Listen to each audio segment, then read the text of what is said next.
ذہنی طور پر بے قدرے لوگوں کے ساتھ بن جانا بھی کسی اذیت سے کم نہیں ہوتا۔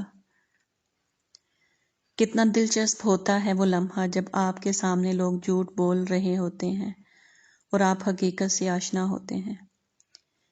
جس کی سن لو وہی فرشتہ ہے، نہ جانے انسان کہاں رہتے ہیں۔ کوئی منافقت سکھاؤ مجھے، رشتے نبھا سکوں میں بھی۔ کوئی ایسا وظیفہ ڈھونڈ کے دو جو میں خود پہ پھونک کے مر جاؤں۔ خاموشیاں سننا سیکھو، ان میں صرف سچ ہوتا ہے۔ پرکھا بہت گیا مجھے لیکن سمجھا نہیں گیا۔ جاہلوں میں نہیں ملے اتنے جتنے جاہل پڑھے لکھوں میں ملے۔ عجب شرط ہے وصل کے امکان کی، پر باندھ کر کہتا ہے کہ اڑ کے آؤ۔ اسلام اتنا خوبصورت مذہب ہے کہ مسکرانے پر بھی آپ کو اجر ملتا ہے، اور یہاں تک کہ غصے کی حالت میں خاموش رہنے پر بھی۔ 1000 قابل انسان مر جانے سے اتنا نقصان نہیں ہوتا جتنا ایک احمق کے صاحب اختیار ہو جانے سے ہوتا ہے۔ ایک شخص دیکھا ہے میں نے آئینے میں، خفا دنیا سے ہے، کلام خود سے بھی نہیں کرتا۔ ہے میرا مقصد تیری عبادت، عذاب کیسا ثواب کیسا۔ ہے مقصد میرا تیری عبادت، عذاب کیسا ثواب کیسا۔ گنوں میں کیوں تسبیح کے دانے، محبتوں میں حساب کیسا۔ جس تجلی نے جلا ڈالا کوہ طور کو، وہ تجلی ہم شہرگ میں لیے بیٹھے ہیں۔ حیران ہوں کہ ایک بھی گواہی نہ مل سکی، حالانکہ ایک ہجوم میں مارا گیا مجھے۔ انسان دنیا کے سارے علوم سیکھ لے، اگر اس نے اپنے رب کو نہیں پہچانا تو اس نے کچھ نہیں سیکھا۔ جب آنکھیں نفس کی پسندیدہ چیزیں دیکھنے لگیں تو دل انجام سے اندھا ہو جاتا ہے۔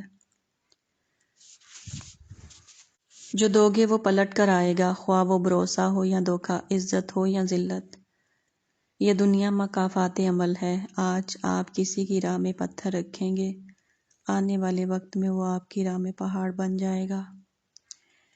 صرف روٹی کھانے سے ہی نہیں، حق کھانے سے بھی روزہ ٹوٹ جاتا ہے۔ جانتے ہو سکون کیا ہے؟ اپنے رب سے اکیلے میں بیٹھ کر گفتگو کرنا۔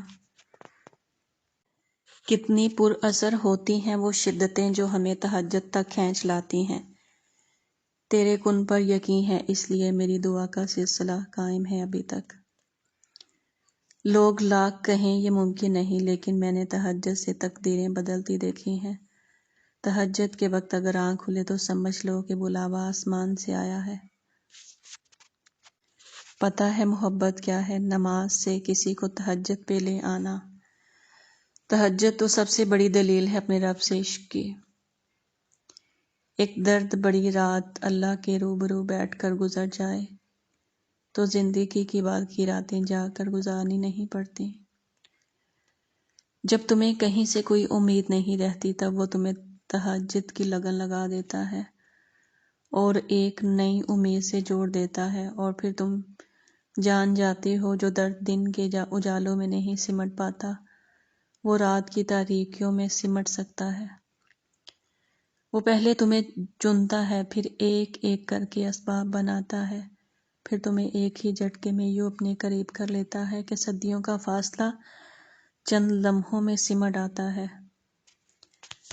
واقعات، حادثات اور حالات خود پیدا نہیں ہوتے۔ کسی کا زندگی میں آنا اور چلے جانا اتفاق نہیں ہوتا۔ ہر چیز میں مصلحت پوشیدہ ہوتی ہے۔ تم جب خود اس کی طرف نہیں جاتے تو تمہیں اس کی طرف کھینچ کر بلا لیا جاتا ہے، تاکہ تم اس افضل پہر میں اٹھ کر اللہ کو منا سکو جس میں مانگی گئی دعائیں کبھی رد نہیں ہو سکتی۔ یہ تڑپ اس لیے پیدا کی گئی ہے تاکہ اللہ تمہیں اپنے بے حد قریب کر سکے۔ تمہیں کیا لگتا ہے جب رات سونے کے لیے بنائی گئی ہے اور ہر شخص سکون کی نیند سو رہا ہے تو تمہیں بلا وجہ ہی تڑپ اور محبت جگائے ہوئے ہے، نہیں یہ تڑپ اللہ ہی نے پیدا کی ہے۔ ہر چیز نصیب کا حصہ ہے، پھر چاہے وہ غم ہو یا خوشی۔ ہم سوچتے ہیں کہ ہم خود اللہ کی جانب جاتے ہیں، حالانکہ ہمیں تو اس کی جانب بلایا جاتا ہے، کبھی گرا کر اور کبھی سنبھال کر۔ پریشان نہ ہوا کر، اللہ نے تمہارا مستقبل تمہاری سوچ سے بہتر لکھا ہے۔ صبح کی نیند انسان کے ارادوں کو کمزور کرتی ہے۔ منزلوں کو حاصل کرنے والے کبھی دیر تک سویا نہیں کرتے۔ عبادت اور محبت میں سچی خوشی تب ملتی ہے جب دل منافقت سے پاک ہو۔ محبت میں خواری کی ایک بڑی وجہ یہ بھی ہے کہ انسان خود سے زیادہ محبوب سے مخلص ہو جاتا ہے۔ پاؤں کو مٹی سے بچانے کا طریقہ جوتا پہننا ہے، نہ کہ سارے شہر میں قالین بچھانا۔ اگر کوئی آپ سے جلتا ہے تو پھر آپ کا فرض بنتا ہے کہ اسے پوری ذمہ داری سے جلائیں۔ ہم کچھ لوگوں کی زندگی میں 12ویں کھلاڑی کے طور پر ہوتے ہیں، جب کوئی اور دستیاب نہ ہو تو پھر ہمارا انتخاب ہوتا ہے۔ اپنے راز خود تک محدود رکھ کر بہت سی پریشانیوں سے بچا جا سکتا ہے۔ تنہا بیٹھا کرو، تمہیں سب سوالوں کے جواب مل جایا کریں گے۔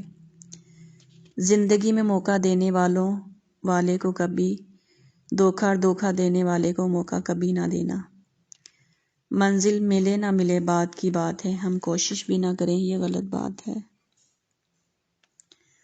ہمیشہ خوش رہیں، خاص طور پر ان کے لیے جو آپ کو خوش دیکھنا چاہتے ہیں۔ تعلیم دراصل آہستہ آہستہ اپنی جہالت کو جان لینے کا نام ہے۔ جتنا زیادہ سوچو گے اتنا زیادہ اذیت میں رہو گے، یا تو خود کو مضبوط کر لو یا مصروف کر لو۔ جس خاص کے لیے آپ خاص نہیں اسے عام کر دو، اور جس عام کے لیے آپ خاص ہو اس عام کو خاص کر دو۔ جہاں دوسروں کو سمجھانا مشکل ہو جائے وہاں خود کو سمجھا لینا بہتر ہے۔ انسان کو خاموش اور عقل مند اس کی عمر نہیں اس کی ذمہ داریاں بناتی ہیں۔ کھجور کی گٹھلی پر باریک سا جلی نما ایک چھلکا ہوتا ہے جسے قطمیر کہتے ہیں۔ اللہ فرماتا ہے انسان اس کا بھی مالک نہیں، پھر اکڑ کیسی؟ تیرے بغیر گزارا نہیں کسی صورت، اسے یہ بات بتانے سے بات بگڑی ہے۔ یہ سچ ہے کہ میں ایک گہری اذیت میں ہوں، مگر کہکہوں میں سب سے اونچا کہکہا بھی میرا ہے۔ دل چھوٹا مت کریں، وہ رب دیکھ رہا ہے، وہ رب سن رہا ہے، وہ تمہاری خاموشی میں چھپے درد تک کو محسوس کر رہا ہے۔ بس یقین رکھو اس پر، وہ جواب دے گا اور ضرور دے گا۔